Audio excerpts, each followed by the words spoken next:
முருகன் வழிபாடு தமிழர்களின் பழமையான வழிபாட்டு முறைகளில் ஒன்றாகும். இவர் தமிழர்களின் குல தெய்வமாகவும் போற்றப்படுகிறார்.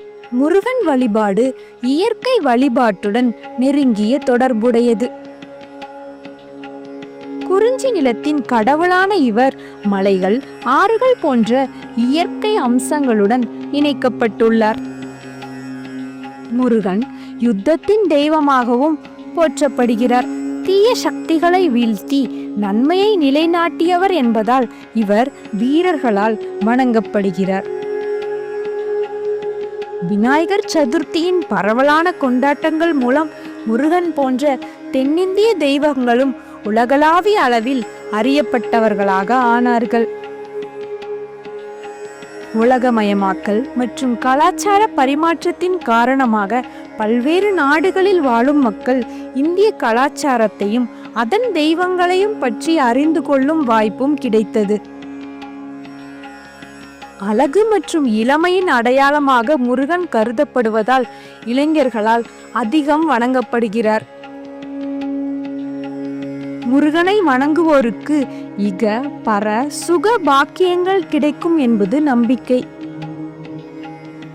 முருகனின் மனைவிகள் வள்ளி, தெய்வ யானை ஆகியோர் முறையே இக உலக இன்பத்தின் அடையாளமாகவும் பரவுலக இன்பத்தின் அடையாளமாகவும் கருதப்படுகின்றனர். முருகன் கலை மற்றும் இலக்கியங்களில் பரவலாக இடம்பெற்றுள்ளார். இவரை பற்றிய பல புராணங்கள், கதைகள் மற்றும் பாடல்கள் உள்ளன.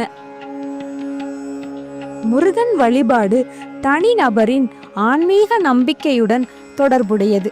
அவரவர் நம்பிக்கைகளுக்கேற்ப முருகனை வணங்கலாம். முருகன் வழிபாடு ஒரு தனித்துவமான கலாச்சார பாரம்பரியமாகும். இது பல நூற்றாண்டுகளாக தமிழர்களின் வாழ்க்கையில் ஒரு முக்கிய பகுதியாக உள்ளது. முருகன் வழிபாடு தமிழர்களின் பழமையான வழிபாட்டு முறைகளில் ஒன்றாகும். இவர் தமிழர்களின் குல தெய்வமாகவும் போற்றப்படுகிறார். முருகன் வழிபாடு இயற்கை வழிபாட்டுடன் நெருங்கிய தொடர்புடையது. முருகன் கலை மற்றும் இலக்கியங்களில் பரவலாக இடம்பெற்றுள்ளார். இவரை பற்றிய பல புராணங்கள், கதைகள் மற்றும் பாடல்கள் உள்ளன. முருகன் வழிபாடு தனிநபரின் ஆன்மீக நம்பிக்கையுடன் தொடர்புடையது. அவரவர் நம்பிக்கைகளுக்கேற்ப முருகனை வணங்கலாம்.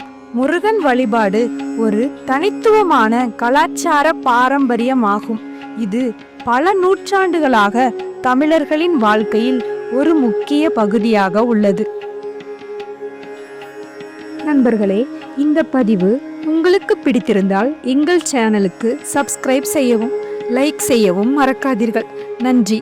அடுத்த காணொளியில் சந்திப்போம். முருகனின் அருளுடன் உங்கள் வாழ்க்கை சிறக்கட்டும்.